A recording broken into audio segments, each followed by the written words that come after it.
Oh, geez. Welcome to UFC Roundup. Michael's wearing a giant tiger head. I wasn't ready for that one. That truly surprised me. Michael, I want to start this show by officially coming clean and admitting to our audience that I have accepted the fact that I am old as F. Man. Michael, my hips, quoting Dr. Davidson of the UFC's medical department and head of an ER, a professional I trust, I have 80-year-old man hips on a 39-year-old body. That's how bad. 80-year-old man hips, complete bone on bone, torn everything, degeneration, arthritis. I'm basically potentially looking at 39-year-old hip replacement surgeries. That's where I'm at. So I've had some bad news this week. Good thing is I can swim. Good thing is I'm young and I'll recover from it pretty quickly, and I'm going to meet with a bunch of specialists. But how are you doing in life before we get into Luque versus RDA? And we're going to talk 292 coming up this weekend in Boston. But let's get the bad news out of the way. You got any bad news you want to share? Well, first and foremost, we can change your name from the Iron Lung to the Iron Hips, so we can make a little transition, make a little light out of the situation. I had to say it, dude. I'm going to have more. And just think, like, that's not the end of it, right? If I have my hips done, my knees are probably close. My shoulders, if I keep swimming, I'm probably going to destroy them too. So yeah. I don't have that bad of news. I mean, my little dog, Stone Cold, he's been kind of going through some issues. We had to take him to the ER. That was really scary the other night, dude. Like he went into, like, his heartbeat was racing fast. And then all of a sudden his heart stopped. They had to resuscitate him. So oh my God. So my little guy's on the mend. We got an appointment tomorrow to see what's going on with him. But yeah, pretty scary stuff. Yeah, that's sad, man. I'm sorry. Yeah, I hope he makes a full recovery. Anyway, all right. Bad news out of the way. Michael's dog is on the mend. Hopefully, my hips will be on the mend soon. So triathlon is taking a little break for a little while. Yeah, just a little hiatus. Focus on work, on family, and on UFC Roundup and how we can get Dustin Poirier to start sponsoring us officially. That's what I'm saying, dude. I've been waiting for it. I should have said something in 291. She's like, dude, what's up with the hot sauce sponsorship, dude? Like, but then he gets head kicked, and you don't want to bring it up. You don't want to bring up sponsorships after somebody gets head kicked. No, that's true. But I think we're getting right into this weekend, right? Yeah. Let's go over Luque and RDA. Now, it was a very competitive matchup, and Luque, I thought, fought an extremely smart fight, especially for somebody that was coming off of a devastating knockout to Jeff Neal, right? He had the brain bleed. We all know that. Yeah. Now, I also talked to some people and got more details on it. It sounds horrific, right? But apparently it was very, very, very small, and they were being very, very cautious, which is what you want the medical professionals around a fighter to do, right? You got to put them on the shelf. Rest up, dude. And I'm glad that Vicente took the time. He really rested up, and he came back and he fought smart. He didn't get into those Vicente brawls that he's capable of and try to mix it up. He used his wrestling. He knew he was going to be the bigger guy in there. And I thought he just came out with a very strategic, smart approach. And, similar to what Corey Sandhagen just recently did, where it's like, listen, these guys are capable of exciting fights. It doesn't mean that they're always going to have to do that. These guys have to worry about their career, their money, and their health. Sometimes they're going to go out there and they're going to be tactical. It doesn't mean they're done fighting a little wild and a little crazy. Yeah, I mean, going back to Corey Sandhagen, we have a high expectation for Corey Sandhagen. When he fights, we're ready to see that dynamic striking and all the flash that he brings to the octagon. And to me, I still found it to be very entertaining because he showed he's a dual threat. But when it comes to Vicente Luque and Jeff Neal, Luque made the biggest adjustment that everybody kind of picked up on. And that's from a wrestling standpoint, he stands very stationary. He's not a hard guy to take down. We saw that in the Bilal Muhammad fight. And I even had a little success myself when I fought Vicente Luque. But then it's the stationary target for the punching. And Jeff Neal really exposed that. And I think for Vicente, he just showed that he can put it all together with just movement. Once he started moving his feet, started moving laterally, I think that really helped him with the wrestling. I think that was the biggest thing he needed, because when you stand very tall and you got that high guard, it's easy to push a guy back on the center line. So for him to move side to side, I think gave him the opportunity to shift his hips, defend the takedowns better against the fence. And I thought the fight was good. I like seeing Yeah. those grueling types of dog fights. We saw good striking It exchange. was competitive, man. We saw good wrestling. We saw good scrambles. I saw some people complaining, and I'm like, that was a very entertaining fight. If you're into tactics and martial arts, that fight had it all. Well, and the thing is too, right? You got to realize that the prelims obviously had an insane amount of first round finishes and knockouts and submissions. But when you watch a fight night, you've got to realize that earlier on the card, there's the exciting prospects. And as you build on the card, you get to the main event. You've got two veterans in there. You've got two dogs that have been through everything, have been through 5-round fights, that know how to use all aspects of mixed martial arts, whether it's their wrestling, their jiu-jitsu, their footwork, like you're talking about. So you're going to sometimes see a very tactical battle. These guys are damn good at what they do. They're not going to go and be stupid. And RDA, we got to bring up him as well. I thought he had really good moments. Yeah. And I think if that was a 155-pound fight, he can probably win it. I think, unfortunately, I don't think it's the age so much for RDA. I don't think it's moving great. I think it's size. I think he's not a welterweight. You know this too, Michael, and you've been in there with RDA. Now, listen, I fought him as well. And he was able to utilize a lot of those strategies and control me and use his strength on his grappling. He couldn't do that against Vicente. Vicente was able to reverse him almost every time. The best chance he had was on the feet, but I think he was also so worried that the longer I stay here and try to make this a pure striking battle, if Vicente starts landing clean, he is the bigger guy. He's got good boxing. He's going to hurt me. So he had to, the game plan you could tell was he had to mix in the grappling, and he just couldn't make it work. And I also think that he didn't expect Vicente to be able to offensively wrestle himself. I mean, that's really as much as he did. He did a lot of things that we've not seen him do. And I think him going back to Sanford helped, because I know he was spending a lot of time at Cerrado in Brazil, which is closer to his family. But I think after, the Jeff Neal fight and the Bilal Muhammad fight, he knew he needed to pack up shop and get to Kill Cliff, where you're going to have phenomenal wrestlers. You're going to have these guys help you round off your whole skill set. For RDA, I will say this. When I fought him, I remember seeing him at the weigh-ins. I thought he was pretty small, but he does fill out. He has really, really big legs. He's really, truly the epitome of an in-betweener. He's a tweener. He would be probably the 165-pound champion at some point in his career if we had that weight class, because he had a lot of success at 55, almost got the title at 170, but his time has gone on. The stronger, more physical fighters at 170 have given him problems. Yeah. Yeah, and it's not a knack in his skills at his age, dude. He still looks sharp, looks fast. I still think he can compete with the best guys in the world. It's just the biggest struggle is going to be the weight. Yeah. Yeah. And let's be honest, Vicente is a strong, capable, well-rounded guy, but he's not the biggest welterweight on the roster. No. By a lot, Michael. I mean, there's some big dudes that are going to be able to give RDA even way more trouble than somebody like Vicente Luque. Yeah, I agree. The prelims were freaking amazing. It was one of those nights when all of these fights started getting finished, and 6 of them, I think, were in the first round. So 7 fights, 7 finishes, 6 of them in the first round. Yeah, I have the stat here. We all started to get this, like, we got a no-hitter going.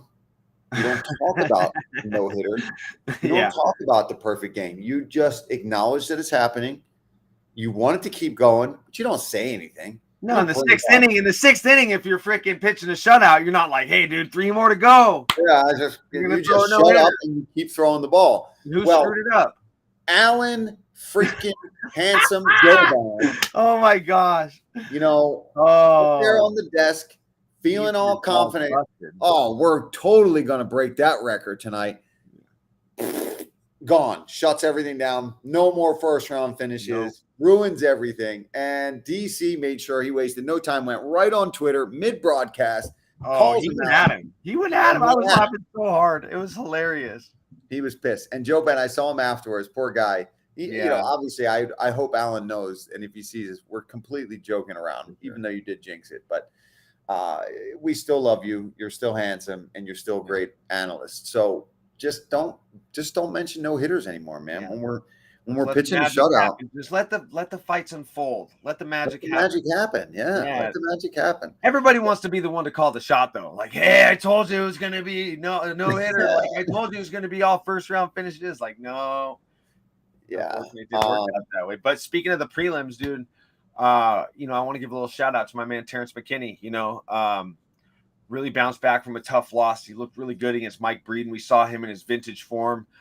He came out hot and just did what Terrence McKinney does, and he's an absolute marauder in the first round. So he really is. It's cool to see him get back in the win column, man. And I like that he's down training with Holland. You know, that's something I said to Kevin before we actually fought. When I saw him at the PI, I said, "Hey, I'm really happy that Terrence is down with you. I think you'll keep him a little more on the straight and narrow, and I think that it's just a good fit for him training wise. So I'm excited to see what him and Kevin Holland put together with Terrence's career going forward." Yeah, those are two goofballs, man. Yeah, two funny ass guys hanging out in the pod.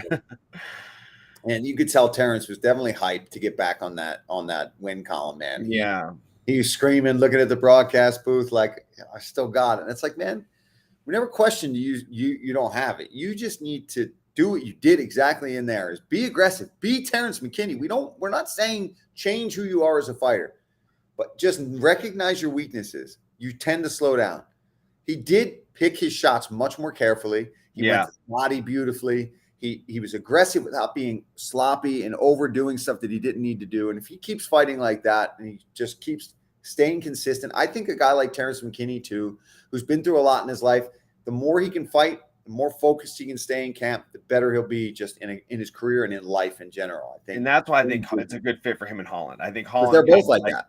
Yeah, Holland, I'm sure he looks up to him a lot. That's probably a big reason why he moved down there. And man, if he could control his tempo, yes, the kid's going to be really hard to beat, because it's just like, you know, hey, I just got to get out of round one. Well, easier said than done. The kid's a killer in round one. So, but there are guys that have shown that if they can get past that moment and get to where Terrence's weakness is, which is his tempo, you know, they can have success. I could talk about Terrence all day. I could talk. Yeah, I know. Well, we got to talk. I mean, we got a huge pay-per-view coming up. UFC 292 in Boston. They're back in the Garden. Sterling and O'Malley, bro. It's happening. Sean O'Malley finally gets this opportunity. This guy's been a superstar in the UFC ever since he made his appearance on Dana White's Contender Series almost 6-7 years ago. Yeah, something like that. It's been a while. 26. It was 2017, I believe. It was 2017. It's insane. So about 6 years. It's insane. I called that fight. I remember researching that kid, and here he is, you know, fighting for the belt. Jamal Hill, obtaining the light heavyweight belt. This slew of Contender Series contenders that we now truly have on the roster that have come through that show. Yeah, Talia Santos, Alex Perez, like they both fought for the title as well. It's crazy. It goes on and on, the amount of talent that we have coming from that show. It's pretty cool to see. It truly is our minor leagues, and it's where you get the call up to the big show nowadays. And it's going to be an amazing fight. What are your thoughts? Neither one of us are working it, right? So I'm working. You are working. I'll be in Boston, baby. I'm I'm head first in this whole freaking card, man. I am so stacked to be there. Well, then you go first, Michael. Then you talk about what you think, how this thing matches up real quick, and then who you think is going to win. Well, I mean, this is going to be hard for me to pick against Sean O'Malley because I've been friends with Tim Welch for years. We started training together way back in the day, and Sean O'Malley, what he really has going for him in this fight is his training partners. He's got guys like Bryce Meredith in his training room, who's NCAA finalist. You know, he was a tremendous wrestler, All-American a few times. He's got Taquino for his jiu-jitsu. Tim Welch is shown to be a very good striking coach who has MMA knowledge as well because he was a fighter himself. And he fought at a high level too. So it's rare to see nowadays when there's a kid as young as Tim that's got that young eye for the sport, that's competed for himself at a high level, that's now coaching a kid in a world title. I think that's a big asset for Sean, that he has his own camp. It's just everybody surrounds him, but it's also much of the same of what Aljamain Sterling does. And I like that he's training with Julian Erosa. I lean a lot on who guys train with as to how I think they're going to do in the fight, because I think that plays a big role when you're getting ready for these big fights. I just think the taller you are, the easier it's going to be for Aljamain Sterling to get to the hips. And not to mention, Sterling's not the most powerful leg kicker, but he can kick, and he can put the kicks together in volume, and we've seen Sean be compromised from kicks. So That's something I think that a lot of people are forgetting about, is the fact that Aljamain Sterling can kick. And I think that's going to play a role in this fight, because there's no way Aljamain Sterling can kick freely, because nobody's going to grab his leg and take him down. Like who in their right mind would do that? So it's going to be interesting to see if Aljamain Sterling attacks the legs. I think that's kind of an X factor in this fight that not a lot of people are talking about. Yeah, you're right. He loves to kick. I mean, anytime you watch an Aljamain Sterling fight, that's one of the best weapons that he has on the feet. And it's because he has such a good base in wrestling, such a good base in jiu-jitsu, that he can freely throw them, just like you're talking about. He almost welcomes it. Go ahead, initiate the wrestling exchange, and he will more often than not end up in the better position. Even if, let's say, you do catch that kick, you take him down, Aljamain can sweep, he can scramble, he can find his way onto your back. And then once he's there, you're effed, man. He's going to wear on you. He's going to be patient from there. And he will wait until the right opportunity arises, or he'll just tick away at the clock and do damage and wear on you the whole time. I think Sean has got to try to hurt him really early in this fight. Yeah. I don't see him winning a 5-round decision over somebody like Aljamain Sterling. However, I will say that I am impressed with, that fight with Petr Yan. He showed that he's more durable and's got better cardio than I maybe ever even gave him credit for. I think it's going to be a good fight. I think it's going to be fun, but I do think that Aljamain and his grappling and his control are going to end up being a little too much for Sean. But I don't know. Sean could also catch him. He's a powerful guy at bantamweight. I think you make a very good point that I think that he needs to stop Aljo early. Like the longer the fight goes, the more it's going to benefit Aljamain Sterling, because you can only run and skirt side to side and use every inch of that 30-foot octagon before he finally grabs you. Like he will, like the longer the fight goes, the more likely you are for him to get his hands wrapped around you. And once he gets his hands locked, it's not even him taking you down. He can just control you. Aljamain is very big for the weight class. He's very strong. We've seen what he's done to guys like Henry Cejudo, Petr Yan. And if you go by perennial matchups, look at how Aljamain Sterling did in his last fight with Yan compared to the way O'Malley did. But MMA math doesn't always work out when you pair who fought who and how they did. It doesn't always work that way. But I do kind of factor it into this fight a little bit. Yeah, I only hope that a lot of the lead up and the conversations and the recordings of Aljamain leading into this fight, he's very confident that he is too much for him. Yeah. You know what I mean? I think this is one of those fights. He's won it for a while. He's wanted this kid because he thinks he can expose him. I agree with him. I think he's got the skills to do that. But it's like, be threatened by what's on the other side. Because if Sean O'Malley lands a clean right hand on your jaw, you're immediately going to go, oh, shit, this kid's got really good striking. This kid's really, elusive, especially early on. He's dynamic with his strike. The way he can feint. And he's got good grappling. He's just not the wrestling caliber that I think that Aljamain Sterling is. But I think it's going to be a great fight. I'm excited for Sean. Yeah. The kid is a superstar. The kid embraces being, this polarizing figure and just lives for those moments. So it's a lot of fun to watch inside and outside the octagon. And then obviously it's not the only title fight on the card. We have Zhang Weili coming back against Amanda Lemos, who is, you want to talk about powerful in that division. Insane. Yeah. But is Zhang Weili too well-rounded for her, Michael? Does she have the ability to also strike, kickbox, have amazing kicks, and has shown that she will absolutely use her wrestling and her top control if she needs to? I've watched Zhang Weili train in Las Vegas, and I've had a little insight into her training. And obviously I'm not going to say what kind of stuff they drill or anything, but I just want to talk about her discipline. It's 2 practices a day, 2 hours apiece. In every practice, she does something of everything. There's strength and conditioning involved. There's jiu-jitsu involved. She has these very long structured practices, which is probably why she's one of the most technically perfect fighters in the UFC. She really does not have any holes in her game. The one hole got exposed against Rose with the wrestling, and then look what she went out and did to Carla Esparza. It's unreal to just see her in the gym. I mean, she's so fast on the pads. She's very strong. She's in great shape. She is literally a perfect fighter. And then in Lemos, she's big for 115 pounds. She came down from bantamweight, and she's just got this mean stance. Her legs are wide. She's got a good base, and she can crack. She hits so dang hard. And I just, I'm not saying that Zhang Weili is chinny. I'm not even going to say something like that because that would be out of line. We saw what she could do against Joanna Jędrzejczyk. I probably said that totally wrong. Nah, forgive me, Donianic. But Lemos has the power that she could put that kind of knockout on her as well. You know, she's got the kicks. She's got the. I focus a lot on her stance and how she chambers her power.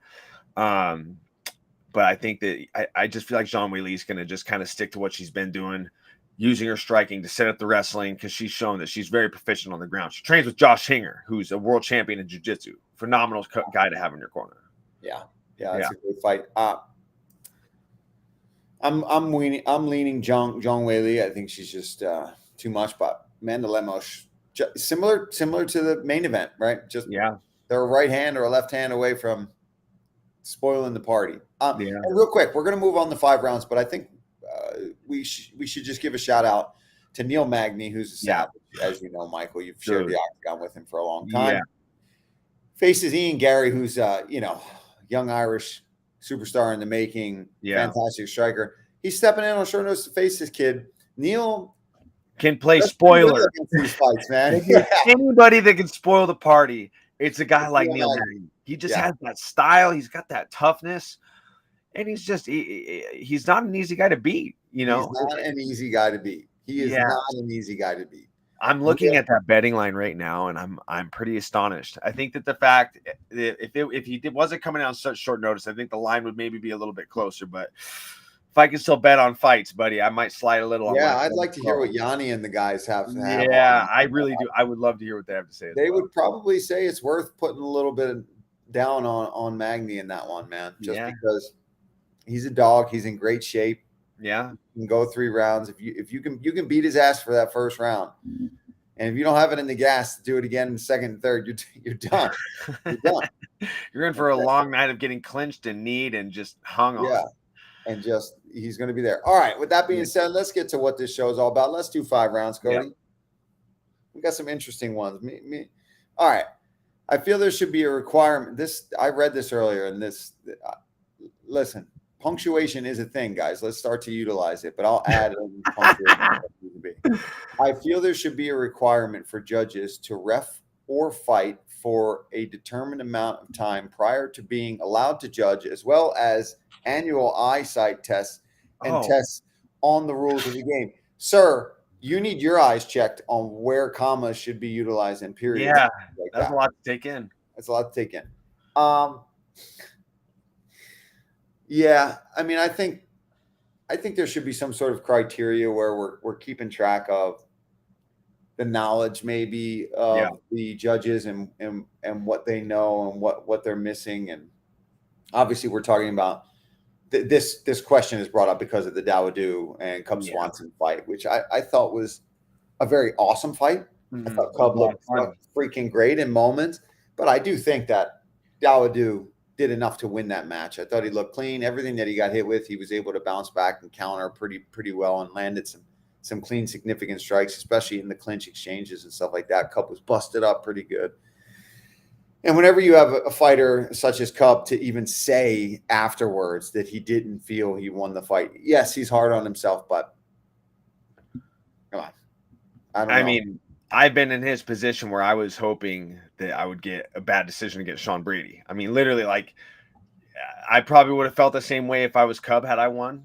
But nonetheless, I do think for judges, there does need to be a criteria. I mean, as far as taking it as far as like they need their eyes checked and all that stuff, well, you kind of have to do that to get your driver's license. So I don't really think, but I do think that there should be you have to have some type of background. There has to be something. And maybe, I don't know what they put on their application or how they applied for that job and got it, but I definitely, I liked it when you go to like New Jersey and you see Ricardo Almeida as a judge. I think it's great. It's somebody that understands the positions. It's somebody that understands the sport.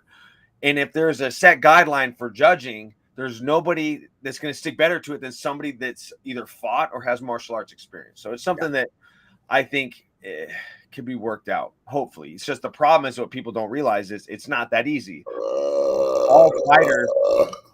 Wow. Sorry.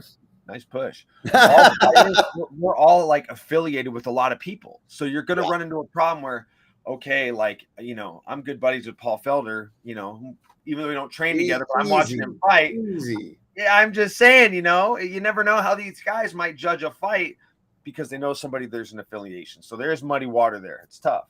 I got you, Michael. If I'm a judge, next fight. I got you. Round 2. Yeah. Next round. I got a question for you. Is it easier or harder to commentate for someone that beat you? Meaning, is it hard to not reference your fight with him? You did a little bit last night, and I love it because of the specific insight not many people have. You know, Paul, I'm not a commentator, so I'll kind of let you take this one. Yeah.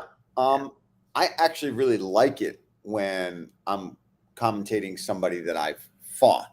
And Michael, you can talk about this from the desk as well, right? I mean, you've had to analyze and break down fighters. I'm sure you're either going to fight or know you could fight or have fought.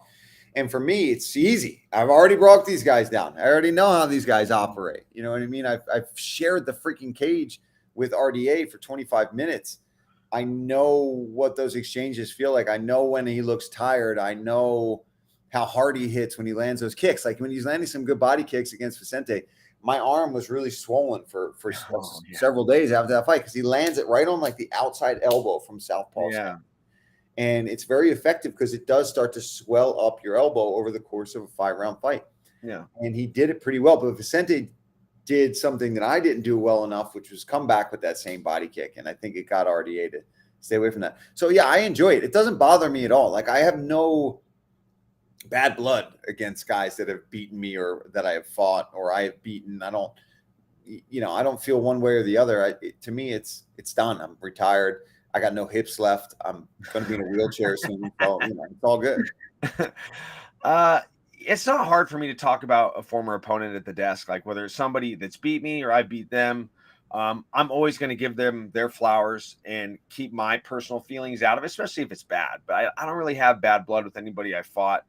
And I do like offering insight into some of my fights, whether I beat this person or I've lost to them.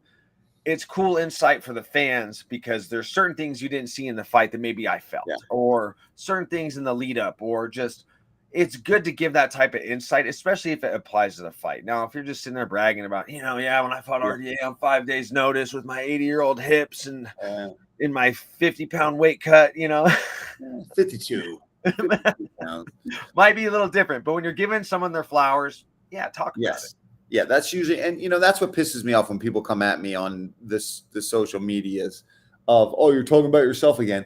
9 out of 10 times, if I'm talking about myself, especially referring to a former opponent, I am talking about how that person did something well against me and beat me up in certain, and you'll never hear me be like, when I, spinning back fisted so-and-so and knocked him out cold. Like, I'm not going to bring that kind of crap up about somebody. I'm going to bring up, oh, man, when Dan Hooker destroyed my calf, when so-and-so broke my orbital bone, like when Trinaldo landed an elbow, it split my face. I'm not going to ever sit there and say what I did well against them. So the people at home, it's like, dude, when we're given color opportunity or desk analysis opportunity, the reason we're freaking there is because we have experience, you idiots that are goddamn right.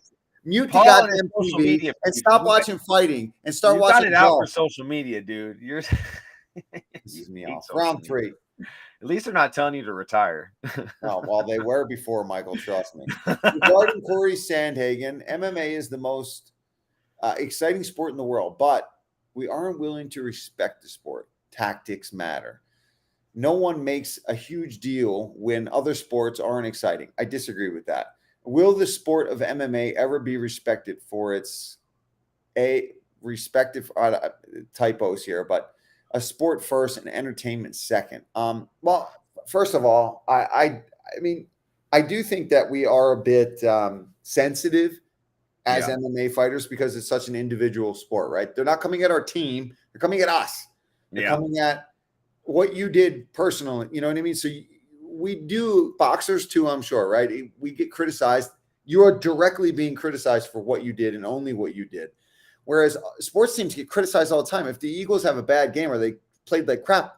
Philadelphia is murdering them the next day. Especially Philly fans. Yeah, you guys are ruthless. You probably light your house on fire or something. Yeah, they'll try to find you and beat up your son or something like that. So, I mean, it's insane. But I think because it's a fight as well, right? There's a lot more emotions involved. It's very much more personal. But I do think that people need to lay off, right? It is mixed martial arts. It is not kickboxing. It is not boxing. There are going to be moments of wrestling and grappling and tactics and being smart. So, yeah, I think sometimes you're going to just have to accept that not every fight is going to be a bare knuckle boxing fight. It's not going to be a bloodbath. If you want that, it's out there. You can go watch that. You can go watch people peel each other's faces off with no gloves on. But if you want to watch the best martial artists in the world, you're tuning into the UFC, period. And the other thing you have to remember, too, is when you get to the main event spot, it's usually they're pitting the best guy against the best guy. The guys with the numbers next to their name, the former champions. So you can't expect a blowout every time. And you can't expect a guy like Corey Sandhagen who's taking on a new opponent on very short notice. A great striker with a good jab that's a lot different than who he was supposed to fight before, and expect him to go out and strike with him. Even though that's his strength, why not take the path of less resistance? That's all tactics. When you get to the highest level of all sports, not every game is going to be a blowout. Not every game is going to be, hundreds of points on the scoreboards and all these crazy things. Get to the highest levels. Sometimes you got to run the ball, Michael. Yeah, sometimes you got to just run the ball and not throw it down deep, right? You got to run the ball to avoid that interception, man. And that's true. That's what Corey Sandhagen did. Corey Sandhagen, he got some rushing yards. Definitely got some rushing yards for sure. All right, next round. Let's see. Oh, Ben Davis, the Bane. Can you watch my kids while I'm ACL still intact? I'm going to leave these. I'm going to just leave this one up, Cody. I'm going to answer these in succession and then let Paul do it. Number one, can you watch my kids while I'm away this weekend? Sorry, I'll be in Boston. No. 2, I have a few extra T-shirts that might fit you if you would like them. I don't know. You look like you wear a medium. I'm kind of a tall guy. Yeah, maybe send them over. Any remedies for early onset male baldness? That's a great question. I'm not sure. You should probably Google that. Maybe use WebMD. And my favorite Rocky movie. It's Rocky 2. That's got to be the best one. Number 4 is the one I want. That's what I watched in training camp. But number 2 is my favorite. Yeah. All right. I will jump in here. Can you watch my kids? No, Ben, I cannot. I'm watching my own kids this weekend. I have a wedding for Ryan Cafaro, my friend, this weekend, and it is my daughter's birthday celebration. She'll be turning 1 year old the 17th. She turns 1, but then on Sunday we're having a little party. It'll be a fun little party. We're gonna have a bunch of people over. 2, I have T-shirts. Listen, I probably am a medium still, so I will take the shirts if you're a medium or a large. And do you have any remedies? Yeah, just ask Paul Craig and Cowboy Cerrone on where they went and got their hair replaced. Plugs, or just get a toupee. Or just wear a toupee, Ben. I think you're the kind of guy that can pull off a toupee, no doubt about it. And 4, favorite Rocky movie. I truly do love them all. They all have a ridiculous quality to them that I love. But man, when he beats Drago, it's my go-to. That's the training camp one, because he's taking on the unbeatable guy. But Rocky 2, that was just always my favorite one as a kid. Yo, Adrian, I did it. He finally did it. And I love the first one as well because it's one of those movies too. He doesn't win. Win. No. He shows that it's perfect, right? It was the movie that finally showed that. It's like, look, this can be an awesome ending without it being the ridiculous ending. Like, he's not going to beat that guy right off the bat coming out of like South Philly, smoking cigarettes and breaking knuckles and shit. Ripping lung snacks, as our boy Ricci would say. Lung snacks. We have another round? Yeah, we got one more. I love this one. Who could pull off Sugar Sean's look more, you or Paul? There's no doubt about this. It's you, Michael. I have seen Michael. Michael has had crazy hair from the year. Like we're looking at clean cut Michael Chiesa these days, right? Yeah, this is rough for me. When I was first friends with Michael, the beard was out to here. He had the crazy mullet rat tail going on everywhere. So if there's a man that can pull off the sugar look, Paul, give yourself some credit though, because you did have a pretty nice rat tail for a while. You had that thing kind of tapered in. yeah. You know, I think that you're just saying. I think what you're saying is I could pull off the rainbow hair better. I think that's kind of what you're getting at. Yeah, well, you got you've grown your hair out much longer too. It looks better on longer hair, no doubt about it. Hey, before we close it out, I want to say one thing. Look, there's some devastating things going on in Maui and in Hawaii.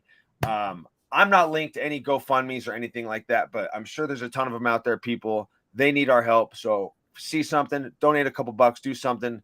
I know I'm going to jump on board. I know UFC's selling Hawaii shirts.